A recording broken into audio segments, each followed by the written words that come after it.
నమస్తే సార్, మా అబ్బాయి శివభారద్వాజ్ నాయుడు, మాది పరవాడ. ఎన్ఐటి సిల్చార్లో మెకానికల్గా వచ్చింది సీటు.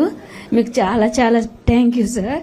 ఎందుకంటే సీట్ పోయిన రోజు మా అబ్బాయి చాలా చాలా ఏడ్చాడు సార్. అమ్మ, దేవుడు మమ్మల్ని ఆల్రెడీ పనిష్ చేశాడు, మళ్ళీ ఇదంతా ఏంటమ్మా, మేము కష్టపడి చదువుకున్నాం కదా, మళ్ళీ ఇప్పుడు కూడా మళ్ళీ మాకు ఈ పనిష్మెంట్ ఏంటమ్మా అని నా వాళ్ళు పడుకొని అడిగాడు సార్.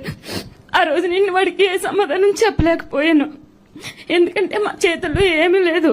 ప్రిన్సిపల్ దగ్గరికి వెళ్ళాము, చాలా చాలా తిరిగాము, అందరినీ అడిగాము. ప్రిన్సిపల్ సార్ ఏమో రాజమండ్రి బ్రాంచ్ లో చాలా 10 మంది ఉన్నారమ్మా, ఆ 10 మందిలో వీళ్ళే ఇదే ప్రాబ్లం ఫేస్ చేస్తున్నారు, ఆ 10 మందిని మీరు కాంటాక్ట్ చేయండి, మీకు ఏదైనా ఆధారం దొరుకుతుంది అని అంటే, అప్పుడు అక్కడ సార్ నెంబర్ ఇచ్చారు సార్. అక్కడ మాట్లాడితే ఆ సార్ అన్నారు, ఇలా సార్ దాకా వెళ్ళింది విషయం, సార్